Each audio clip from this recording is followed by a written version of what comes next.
আসসালামু আলাইকুম ভিউয়ার্স, সকলে কি তাহলে ভালো আছেন? আজকের ব্লগে তালের পিঠা বানাইব। প্রথমে আমি 2টা তাল নিলাম। পরিষ্কার পানির তাল 2টারে ধুইলাম। তাল চুলাইলিম। এখন আমি তাল গোসাইলিম।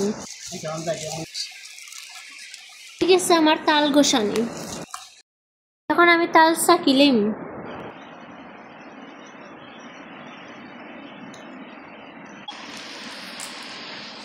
দেখতে পারবা চাকার কারণে তালের কত জোরফর বার হয়েছে। এখন পরিষ্কার একটা সুতির কাপড় নিব। পরিষ্কার সুতির কাপড় চাকিয়ে রাখা তাল নিব। সুতির কাপড় দিয়ে তালের একটা তিতা রস আছে, রস ফলাইব। সুতির কাপড় দিয়ে 2 ঘন্টা বান্ধিয়ে রাখছি। ওই দেখুন তালের কত তিতা রস বার হয়েছে। ওই গেছে আমার তালের রস ফালানি। এখন আটা, তালের রস, চিনি, লবণ দিয়ে ভালো করে মাখাইলিম।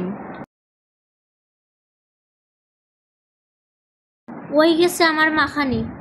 তেল দিমু। তেল বালা করে গরম হয়ে গেলে সুন্দর করে গুল্লা করিয়া দিলাম তেলের মাঝে। বালা করে উল্টাই পাল্টাইয়া বাজিলাম। ওই গেছে আমার তালমন করা। আজকের ভিডিওটা যদি ভালো লাগে লাইক কমেন্ট শেয়ার করবা, আর আমার চ্যানেলে নতুন হয়ে থাকলে চ্যানেলটা সাবস্ক্রাইব করবা।